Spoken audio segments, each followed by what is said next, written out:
So, Namo Buddhaya, Tashile, and very good evening, my dear brothers and sisters. Thank you for tuning in again to our um, guided meditation series. Today is class number 6. And for those of you who are new, welcome. And for those of you who have been joining in the past, welcome back. So, my name is Kamadashi Children, and I'm your guide for your meditation. I will be your facilitator. So I hope that you all can hear me well. And first and foremost, I would like to apologize for last week's YouTube problem. The problem was not from my side. It was showing that it was going live, and I could see everything. The timing was there, everything was there. So there was no way that I could tell that it was not showing on your side. I received one or two messages, but it was difficult to attend to it, and then I could not. I didn't actually really realize the gravity of the problem, so my apologies for that. So okay, so today I hope that all of you are well and happy. So once again, Namo Buddhaya, Tashidele, good evening. So today we are going to learn about loving kindness and compassion, and I'm sure that everyone understands the importance of love, kindness, and everyone wants to be happy and no one wants any kind of suffering. So everybody knows that what goes around comes around, and everybody just wants to be treated well. So just as you know you would like do good on others, just as you would like others to treat you, in the same way we should treat all living beings. So I just want to remind everyone today that this series of meditation transcends spiritual tradition, is not only for Buddhists, it's for all living beings. Anyone who can understand, who can comprehend, and who wants to develop their mind to the highest level, and who wants to be happy, who just wants to be free from um, who wants to be free from stress, free from tiredness, free from negative mental states. Those of you who feel that life is overwhelming, those of you who feel that sometimes it's just too much to handle, and those of you who think that what is missing in my life, what guidance uh, can the universe give me today? So I think you're in the right place, yeah. And I really pray that the takeaway that you get from this meditation is more the takeaway that you get from this meditation really, really helps you in your daily life. And when you learn the techniques in this meditation session, I really hope that you actually practice it. So we don't go to the doctors and then we pay so much to the doctors. Or even sometimes if medical care is free, we don't go to the doctors when we are sick, and then we ask them, could you give me some medicine? And then the doctor gives you medicine, and then we don't go around carrying the medicine packet everywhere, isn't it? Or we just carry the medicine back home, keep it in our cupboard, and store it there until it expires. Some say pharmaceutical never expires, yeah, medicine. I don't know about that, but when we go to the doctors, we get the medicine.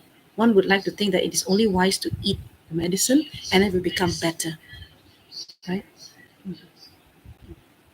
Yeah, so that is very, very important that we, in the same way, meditation also, whatever that you learn in this class, it is akin to going to the doctor and getting medicine, because all of us, in one way or another, have some neurosis. And the neurosis is a form of sickness, yeah. So if we are all perfectly well, then there is no need for us to tame our mind, no need for us to get any guidance, no need for any spiritual upliftment, because we're already there. We're already in perfect mental health, yeah. And for those of you who think that you're already in perfect mental health, well and good. Yeah, I rejoice from the bottom of my heart. But if you think somewhere there's something lacking, so these meditation sessions are designed for practice. Must practice. If you don't practice, it's like you just took the medicine, kept it in the shelf, yeah, and never used it, and then you don't get better. And when you get worse, then you go to the doctor again, then you ask for medicine again, and then you keep it again in the store or in your shelf, So that is the irony of getting spiritual instructions, Dharma teachings, collecting it like somebody is going around collecting eggs in the basket, or going around collecting uh, some sort of like a brownie points, but then we don't make use of it. So I think that could be nothing could be said sadder than this. Spiritual instructions are meant for immediate application. And if you take spiritual instructions and you don't apply it in your daily life, then there is very little point in learning meditation or learning the Dharma. Very little point. So I hope that everyone has been having a very good Chinese New Year celebration. And for those of you who are from other traditions, I hope that that you're also joining in the festivities. So today, in the spirit of unity and diversity, I had a small session with my family members. Some of my family is down from Australia. My brother, his two children, and then my parents, and then my cousins, Venerable, all here, Salamullah, all they're here. And I ordered Yisang from Shopee 2 weeks ago.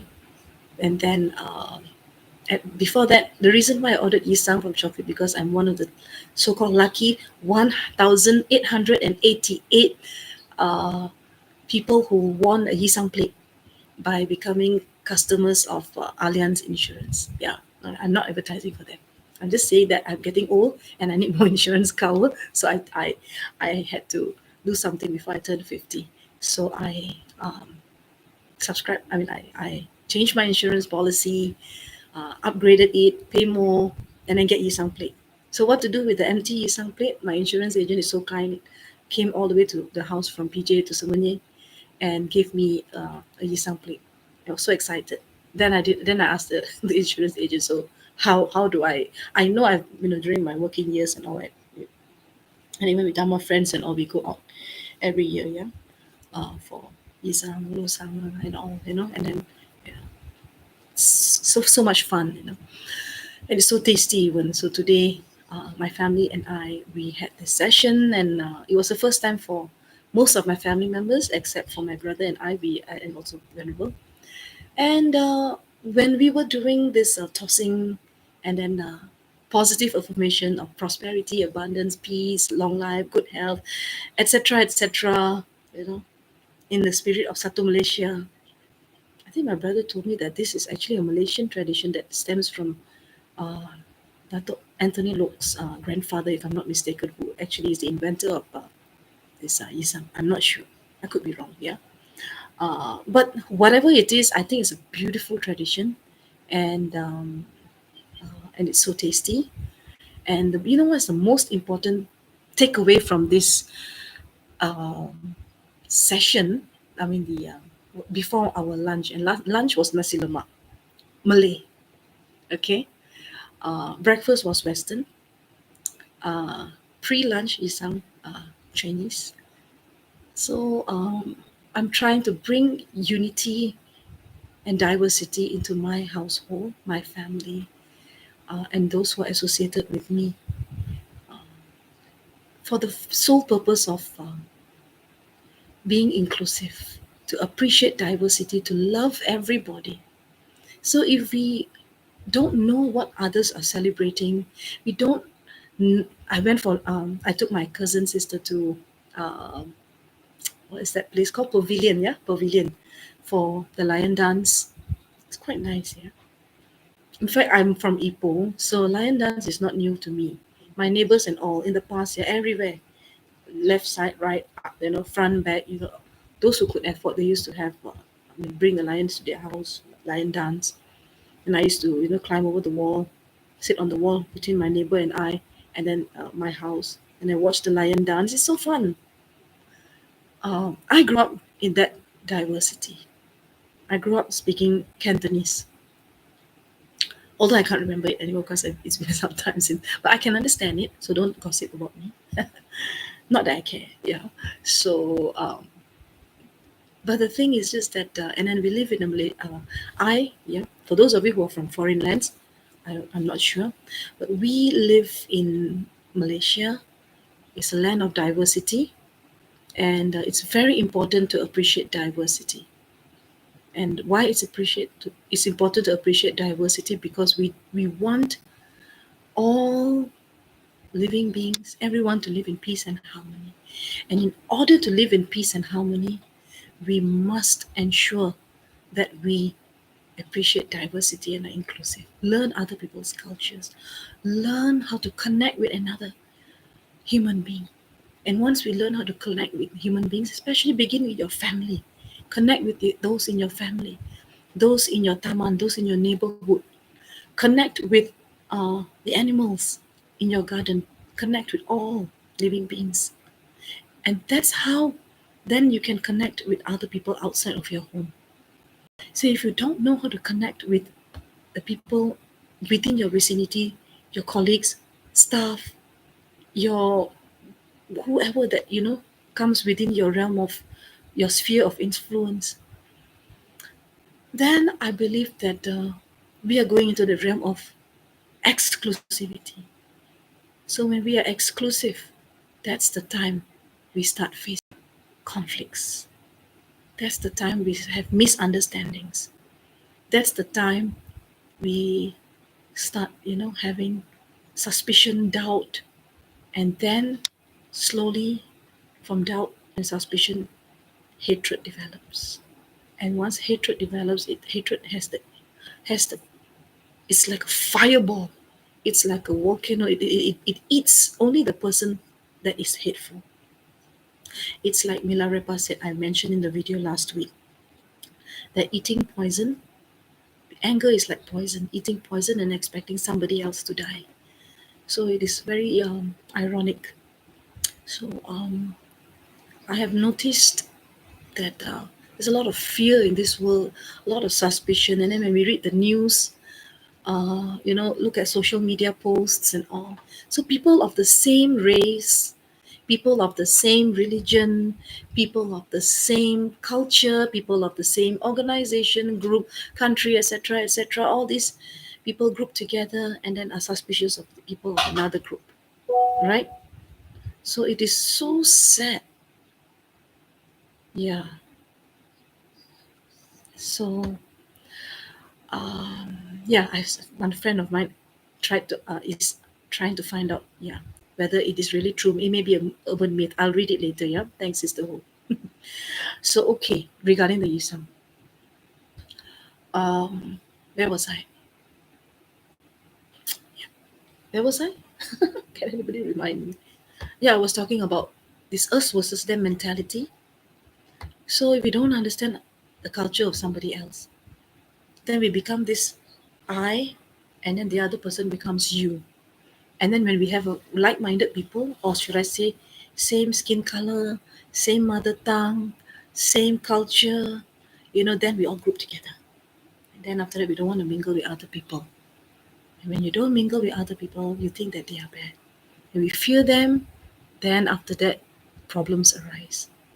So everyone who is listening to this video, I want you to understand that if you don't go out and try other people's food, Malaysia is amazing. Yeah, I can see people of all different traditions going in every, the restaurants of different cultures, uh, exploring different food. Food unites Malaysians, and I'm very proud to say, I'm very proud to be a Malaysian in the sense that not because I'm exclusive and say, oh, I'm Malaysian and you're not. No, not that kind of thing. But I'm proud to be in a country where people appreciate diversity uh, to a very great extent. But of course, we have our issues. But then again, let's not dwell on the issues. Let's dwell on the strengths of this nation. So I think, and for those of us who are not from Malaysia, I welcome you to come to Malaysia and to experience this cultural diversity that we have here. I'm still in Malaysia because Malaysia is very appealing to me. People are friendly, people are kind, compassionate, and all. And the vibes that I get from being here is amazing. Yeah, and I just love being here, and that's why I stay back, and I want to serve my brothers and sisters and living beings who come within my sphere of influence here. So, having set the tone for today, so the tone of appreciation of diversity and inclusivity, I would like to start this sixth meditation class. So, if you're new to this meditation or you're new to this series of meditations, every week I go through some of the preliminary pranayamas, which is important. I don't skip that at all. And then we go into the actual practice. So for today, it's loving kindness and compassion. So for my Buddhist friends, I'm sure you're like experts, like pro. So no need to guide. Do you need guidance? I don't think so. Everybody is already very professional. But if you think, that you might get something new out of this meditation session, even though it's the most famous meditation in the Buddhist world, but I think that every teacher who teaches can give some, different perspective and can add value to an already very important and well practiced meditation. So let's start. So everyone, I would like you to, um, I would like you to raise your left hand and then you block your left nostril. I hope my nostrils are visible. Yeah, it's important. Yeah, sometimes you don't know which nostril is which. Yeah, and then you get confused. So block the left nostril and then you sit back and relax, your back straight, a smile on your face, and then you tell yourself, breathing in, I'm aware that I'm breathing in. So you breathe in through your right nostril. First, watch me do it one round.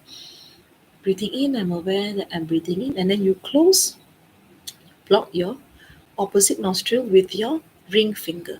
Right? So watch my fingers. So breathing out, I'm aware that I'm breathing out. In, out, in.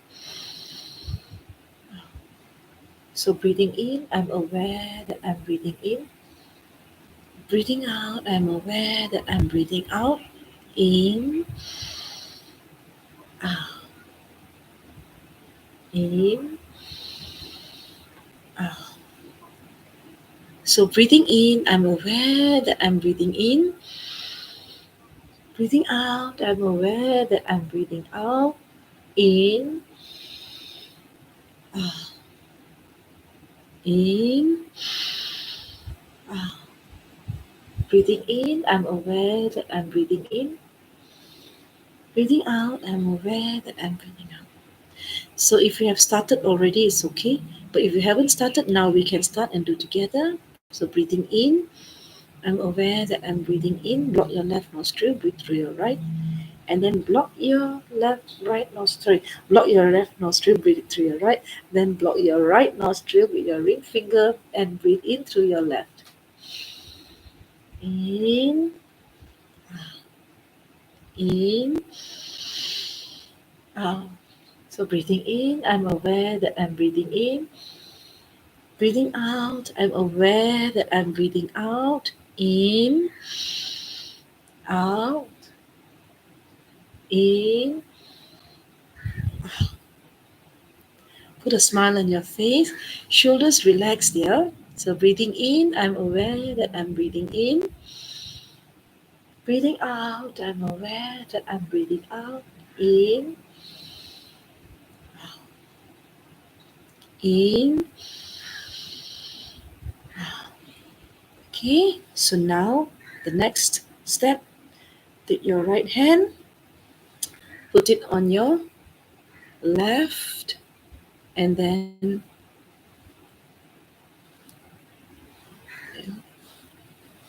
like a mountain, the two thumbs joining together, and rest it on your lap, okay?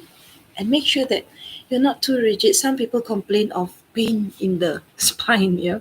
So I say if you're having pain in your spine, it simply means that you're too rigid. And if you're having pain here, it means that you're too tight, right? So just relax, enjoy, have fun. So breathing in, I'm aware that I'm breathing in. Breathing out, I'm aware that I'm breathing out. In, out, in, out. Breathing in, I'm aware that I'm breathing in. Breathing out, I'm aware that I'm breathing out. In, out, in, out. So for those of you who are new, so you must, your task is to breathe in and out and observe the breathing in and breathing out at the tip of your nostril. So you're watching like a gatekeeper, so watching people go in and out of, let's say, a bank or apartment or whatever. So now you're watching your breath go in and out with absolutely nothing else to do. So your focus is simply on the breath going in and out and learning how to reconnect with your breath and enjoying the breath and being in the present moment. And you're so attuned to yourself and you're smiling and enjoying this beautiful breath, which means you're alive. You stop breathing, you're gone. Simple as that. Yeah. So while we still have a breath, so now let's breathe in together. Breathing in, I'm aware that I'm breathing in. Breathing out, I'm aware that I'm breathing out.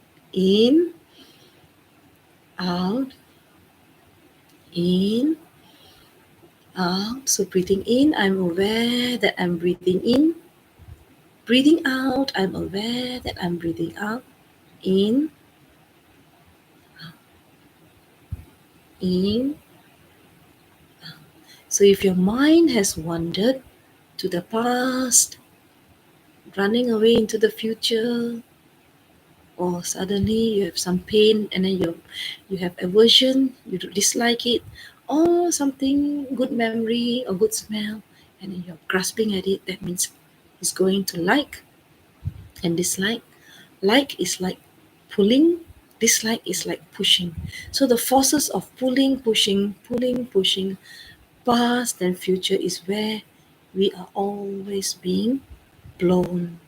And that is then later on, after creating this karma, we will be blown by the wind of karma caused by our fixation to the past, to the future, to likes and dislikes.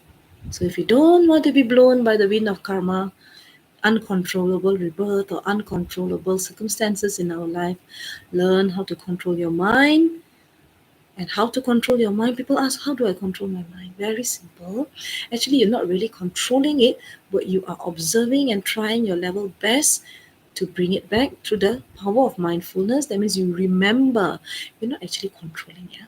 So we are remembering to go to the not to go to the past. We are remembering that we have to stick to the breath, and then we are remembering not to go to the future. We remember that once we are going to the likes, we have to quickly come back to our breath. So that is mindfulness. And then we remember, oh no, I'm going to the dislikes. So bring it back to the breath. So what is the object of our meditation? Our object is the breath. And what are we remembering? What are we being mindful about? We are being mindful that we have got to focus on the breath. So we are mindful that once we have left the breath, also we know. Once we have left the breath for the past, the future, like, dislike, we know. So therefore, we will not, once we know, we will break that energy, that habitual tendency of going to the past, the future. So we're actually breaking it. If you know, dependent origination, from ignorance arises mental factors, from mental factors arises consciousness arises, the five aggregates, nama rupa arises what? The six sense bases, from the six sense bases, tongue, body, mind arises, contact, from contact arises feeling. So the contact, so when you have, like for example, the contact with not good smell, or suddenly you feel pain, it's like a contact, and then you observe feelings will come out, like, dislike. So pleasant, unpleasant, neutral feelings will come up. So the meditator, so what is this is the theoretical foundation behind this mindfulness practice that we are doing every week. The moment the contact arises, the feelings will spring out. It will blossom, or it will become like a volcano. So it's not that feelings itself is bad. So feelings will spring out. It's up to you what will transpire next. So you must be mindful. Now I have unpleasant feeling. Now I have pleasant feeling. Oh, now I have neutral feeling. What to do? So once you know you have unpleasant feeling, that's the time that you have got to really, really be careful. And even very pleasurable feeling also, for example, oh wow, so handsome. Oh wow, so pretty. So you want to go and like tackle that person. Then the person is married. Oh no, so don't. So that's where that dependent origination is very important. The Buddha. So last time, Venerable Asaji, when somebody asked, Shariputra, if I'm not mistaken, asked Venerable Asaji, who is your teacher? You're glowing so beautiful. Who is your teacher? What? And then he said, my teacher is the Buddha. Then what? Your face is glowing. You have so much of peace and loving kindness and compassion on your face. What is the main teaching of your teacher? Can you tell me the essence of the teaching of the Buddha? So then Venerable Asaji replied, and in Sanskrit we call him Ashwajit. Yeah? So Venerable Asaji replied, he said, um, so Venerable Asaji said, Ye dharma hetu prabhava hetunte shantata gato hyavadat dekshanzaryoni roda ebam vadi maha shramanaye swaha. In English, we translate it as this. All dharmas arise from causes and condition. The Buddha taught what those causes and conditions are, and the stopping of those causes and conditions are also taught by the great Shramana. Shramana means the Buddha. Yeah, Shramana means it's actually like a hermit, a recluse, a renunciant. So the great Shramana is none other than the Buddha. So what does this mean? This actually refers to dependent origination, the 12 links of dependent origination. And now, in every Dhamma practice that we do, actually, we have to really be mindful. We have to be mindful, mindful, mindful. We're developing our mindfulness every Dhamma practice you do, whether you're chanting a mantra, whether you are, reading your sutras, or you're doing chanting, parita, or you're doing, say, meditation, whatever, or prostration, whatever that you're doing, mandala offering, any kind, whichever spiritual tradition that you have, that you belong to, yeah, or whether you're singing hymns, doing kirtan, whatever it is, remember that mindfulness is the foundation. And why mindfulness is so important? If you don't have mindfulness, come to the point where the contact, the six sense bases, and the contact touch the six sense bases, right? Okay, because the six sense objects out there touch the six sense bases here, the six sense consciousness arises, and then after that, a feeling will arise. Once the feeling arises, pleasant, unpleasant, neutral, what to do? That is why you have to learn meditation. That is the whole point of meditation, so that you are aware what to do next. So next, if you are not aware, attachment will come, like, dislike. So that craving, isn't it? So the like, dislike will come. So that's why if you see in my meditation series, I always emphasize past, future, like, dislike. Like means like pulling, dislike means pushing. Why? Because after the feelings arise, let's say you don't really know what feelings come, then suddenly you have the like, and then your dislike. At that point, cut it off, break that cycle. If you don't break that cycle, what happens is that it becomes what? Clinging and grasping. That means very strong attachment, very, very strong aversion. And then from clinging, grasping, it becomes becoming, and then you're creating that new, fresh karma to be born, and then to have birth, old age, sickness, death, sorrow, lamentation, and the whole works of suffering. It's very, very simple, actually. So if you don't want to suffer, so therefore, then you don't, if you don't want to die, then don't born. But how not to be born? If you don't want to be born, then don't create the causes and conditions for becoming. If you don't want to create the causes and conditions of becoming, then don't create. What is the causes and conditions of becoming?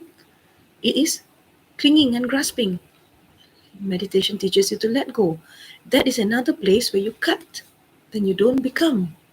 So can you imagine meditation is so important? It is cutting that dependent, that link. Therefore, when you break the chain of dependent origination, then you don't create the causes and conditions for future suffering. Simple as that. Yeah. So and then of course you go backwards. So that's why dependent origination you can go from ignorance to death, sorrow, lamentation, etc. And then after that you can come backwards. And then go back to ignorance. And if you look at these Thangka paintings in the Tibetan tradition, we call it the Bhava Chakra, the wheel of samsara. Yeah. So the wheel of samsara has this yama, you know, and then after that the Buddha is out of that wheel of samsara because the Buddha already came out from the cycle of dependent origination. And the wheel of samsara, all of us are bound by time and space inside that wheel of samsara, but the Buddha is out, is free from time and space. So our samsara is characterized by time, by space. But the Buddha's experience now, and those of the enlightened arahants, is they have already transcended time and space. That's why in meditation, there comes a point in meditation where we also can transcend time and space, and then, you know, then we can come back again. But once you become enlightened, you don't come back again, right? So our concept of time, our concept of space is like in a jar. There is a jar, okay, and in this jar, and this jar is like this kind of like it's got a pot belly at the bottom, and then the jar has got a very uh, it's got like a narrow opening and very long, you know, and then there's a cork on it, and then there's a fly going, and then in that and the fly is very happy inside that jar. It's like I dream of genie, that kind of labu, you know, that kind of thing. Yeah, I dream of genie. Maybe it's my time. Yeah, I dream of genie. I like that. Yeah, Barbara Eden, and then yeah, the late Larry Hagman. You know, I mean, come on, I'm a human being, yeah, and I wasn't born a monk. Well, you can learn a lot of things. So I dream of genie. Genie has a wonderful, beautiful house inside that bottle, right? So you know jinns, right? So you know the jinn is like, and then they come out. You know, yes, master. You know, your wish is my command. So so Jeannie also is like that. So she's very happy inside her house. So let's go back to the fly. So we are like the flies, and we are like Jeannie inside that vase. You know, very happy. We don't know actually there's something outside there. So the fly doesn't know. It's very happy inside. So even if you open the cork, yeah, the fly will most probably remain inside. It's very hard to come out. If there's a funnel, it can come out. So in the same way, also we also actually are like the flies. There is a funnel. We can come out, but we rather just be at the bottom, you know, buzzing around, confined by time and space, creating karma. You know, each time create the causes and conditions for one full circle of dependent origination, becoming, and then go round and round and round and round and round, and then after that we cry, and then we say somebody else is at fault. So here we are taking agency. Meditation means you've got to take agency. And one of the most important meditations in the Buddhist tradition is metta. So here we take agency because metta is so powerful as an antidote for hatred. And this is something which I think is all pervasive and a little bit too much in this world. Yeah, so and that's our mental patterns are affecting our climate, our mental patterns are affecting our entire universe. Yeah, so we are having natural disasters and all these things.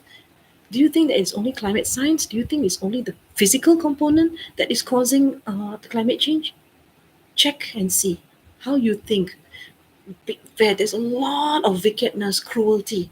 Yeah, and human beings have the greatest capacity for good and the highest capacity for evil also. And there have been so much cruelty on in the human realm. We are the only ones who can actually really inflict so much of cruelty upon other living beings and even onto ourselves also. And this is something that I have read in history, because I love reading history, and so much bloodshed in every part of the world. I don't think there's any corner of the world which is not permeated by, I mean, of course not Antarctica lah, yeah. So, and of course not the deep blue seas, but maybe it's true that it's a lot of blood, and there's a lot of negativity. Yeah, so we have a lot of hate. So therefore, learn how to break the cycle of dependent origination. And today we are going to learn metta. So now let us finish the pranayama. Okay. So one more time, we do that pranayama. Okay. Breathing in, I'm aware that I'm breathing in. Breathing out, I'm aware that I'm breathing out.